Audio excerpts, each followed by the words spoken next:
Hello everyone, this is Vicky Gautam. Welcome to my YouTube channel the general commerce. So आपने thumbnail में जैसा देख ही लिया होगा कि today we will learn golden rules of accounting. आज हम सीखेंगे गोल्डन रूल्स ऑफ अकाउंटिंग के। तो गोल्डन रूल्स ऑफ अकाउंटिंग को समझने के लिए सबसे पहले हमें first we learn what is debit. Basically हमें इसको सबसे पहले समझना पड़ेगा what is debit and what is credit. एक एक करके हम दोनों की डेफिनेशन को जानते हैं। डेबिट का मतलब क्या होता है?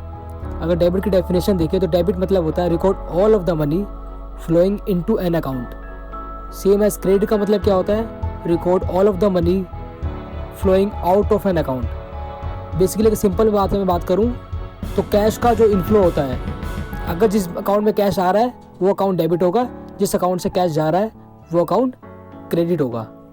अब इसको मैं अच्छे तरीके से समझाने के लिए आपको एग्जांपल लेता हूँ। जैसे एक राम है, अब राम को क्या करना है? बेसिकली कैश डिपॉजिट कराना बैंक के अंदर। तो राम कैश लेगा और बैंक के पास जाएगा, बैंक के पास डिपॉजिट करने जाएगा कैश को। जब बैंक के पास राम कैश को डिपॉजिट करने जाएगा तो कैश जो होगा वो बैंक के अंदर इनफ्लो होगा, मतलब बैंक के पास कैश आएगा तो बैंक इंक्रीज होगा। कैश का इनफ्लो होने से बैंक इंक्रीज होगा। सेम जो राम है उसके पास से कैश जा रहा है तो उसके पास कैश का आउटफ्लो होगा।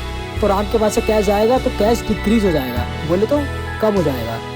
तो उसकी सिंपल सी एंट्री क्या बनेगी? बेसिकली अगर जनरल एंट्री में हम बात करेंगे तो जनरल एंट्री बनेगी बैंक अकाउंट डेबिट, क्योंकि बैंक इंक्रीज हो रहा है, to cash account. Cash account हमारा क्रेडिट हो जाएगा। बैंक बढ़ रहा है, कैश हमारा कम हो रहा है। इसको अच्छे तरीके से कॉन्सेप्चुअल क्लैरिटी के लिए हम पढ़ेंगे तो हम बात करते हैं टाइप्स ऑफ अकाउंट क्या होता है। इससे आपको ज़्यादा अच्छे से क्लैरिफाई हो जाएगा। अगर हम टाइप्स ऑफ अकाउंट की बात करते हैं, there are two types of account. पहला होता है आपका पर्सनल अकाउंट और वहीं आपका दूसरा होता है इम्पर्सनल अकाउंट। ठीक है गाइस।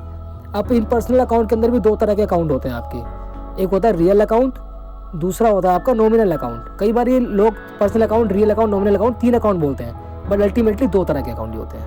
अब हम बात करते हैं पर्सनल अकाउंट के अंदर क्या होता है। पर्सनल अकाउंट के अंदर बेसिकली तीन तरह के पर्सन होते हैं। एक होता है नेचुरल, आर्टिफिशियल, एक होता है representative. Natural person, artificial person, representative person. अब मैं नेचुरल पर्सन की अगर बात करता हूँ तो नेचुरल पर्सन का मतलब होता है जो नॉर्मल व्यक्ति हो गए, जैसे मैं, राम, श्याम, दाम एग्जाम्पल के लिए ले लूँ तो जैसे आपका अमित हो गया, ओम जी हो गया, राकेश हो गया या गौतम हो गया। तो जो सिंपल जो हमारे हम लोग होते हैं ये होता है नेचुरल पर्सन। दूसरी हम जगह बात करते हैं कि आर्टिफिशियल पर्सन क्या होता है। आर्टिफिशियल पर्सन मतलब ऐसा पर्सन जिसको हम नेचुरल पर्सन मिलकर ही बनाते हैं, उसको हम बोलते हैं आर्टिफिशियल पर्सन। फॉर एग्जाम्पल के लिए जैसे टाटा हो गया, रिलायंस हो गया, सत्यम एक्रिलिक हो गया, ये कस्टमर कंपनी हो गई, या फिर पीएनबी हो गया, या फिर आईसीआईसीआई बैंक हो गया। ये सारे क्या है? आर्टिफिशियल पर्सन है जिसको हम लोग मिलकर ही बनाते हैं। और तीसरा बात करते हैं रिप्रेजेंटेटिव पर्सन क्या होता है। रिप्रेजेंटेटिव पर्सन में outstanding salary, prepaid salary, drawings, capital, ये कोई व्यक्ति तो नहीं होता, लेकिन ये एक व्यक्ति को रिप्रेजेंट करने वाला एक अकाउंट होता है, इसको हम बोलते हैं रिप्रेजेंटेटिव अकाउंट। तीसरा हम बात करते हैं रियल अकाउंट के बारे में। रियल अकाउंट हमारे दो तरह के होते हैं, एक होता है टेंजिबल अकाउंट, टेंजिबल, दूसरा होता है इंटेंजिबल। अब अगर हम टेंजिबल में अगर हम बात करें तो टेंजिबल का मतलब होता है जिसे हम we can touch, we can feel, we can measure, इसको हम बोलते हैं टेंजिबल। और दूसरी तरफ बात करते हैं हम इंटेंजिबल की। We can not touch, we can not feel, we can't be measure, but हम कई बार मेजर भी कर सकते हैं, we can measure, we can't see. अब बात करते हैं टेंजिबल में, एग्जाम्पल के लिए हो गया हमारे सारे प्लांट एंड मशीनरी, हमारी बिल्डिंग जिसे हम इसे टच कर सकते हैं, फील ले सकते हैं। एग्जाम्पल के लिए हमारा लैंड एंड बिल्डिंग हो गया। ठीक है गाइस। और हमारा ऐसे एग्जाम्पल मशीनरी हो गई, ये हमारे हो गए टेंजिबल एसेट्स के अंदर, टेंजिबल में आ गया।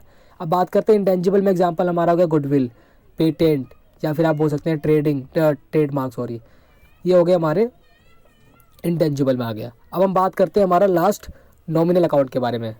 नॉमिनल अकाउंट भी बेसिकली हमारे दो तरह के होते हैं, एक होता है हमारा एक्सपेंसेस और दूसरी तरफ होता है हमारा इनकम। अब एक्सपेंसेस में क्या होता है? जैसे बिजनेस के कोई खर्चे हो गए, एग्जांपल के लिए आपने रेंट पे करा, रेंट पेड हो गया, आपका प्रिंटिंग एंड स्टेशनरी का ऑफिस का कोई एक्सपेंस हो गया, ये सारे हमारे एक्सपेंसेस होते हैं। और दूसरी तरीके से हम बात करते हैं हमारी इनकम्स के बारे में। ठीक है गाइस। इनकम से एग्जांपल में हो गया आपका से इंटरेस्ट रिसीव्ड, आपने सेविंग बैंक से इंटरेस्ट रिसीव करा, या फिर आपने सब्सिडी रिसीव हुई कभी गवर्नमेंट से, तो ये आपकी सारी इनकम हो गई। तो अगर हम अल्टीमेटली बात करें इन तीनों को मर्ज करने के बाद हमारा जो फाइनलाइज निकलता है, इसको बोलते हैं हम गोल्डन रूल्स ऑफ अकाउंटिंग। जो तीनों को मर्ज करने के बाद फाइनलाइज आता है हमारा। अब हम सब तीनों के अलग अलग नेचर जानेंगे। सबसे पहला है पर्सनल अकाउंट, जो भी आपने ऊपर पढ़ा था, debit the receiver and credit the giver. Debit कौन था? बैंक था। क्रेडिट क्या था? हमारा कैश था एग्जाम्पल में। दूसरा था हमारा रियल अकाउंट, जिसके अंदर डेबिट वर्ड्स कम इन, क्रेडिट वर्ड्स गोज आउट। और तीसरा था हमारा नॉमिनल अकाउंट, जिसमें क्या था, debit all the expenses, credit all the incomes. अब आपको मेरे ख्याल से आपको सब समझ आ चुका होगा। अगर आपको समझ आया, आपको अच्छा लगा, तो प्लीज़ वीडियो को लाइक करें, सब्सक्राइब करें एंड शेयर करें। और आपको लगता है कोई और चेंज कर सकता था इस वीडियो में, तो प्लीज़ मुझे कमेंट बॉक्स में कमेंट करें।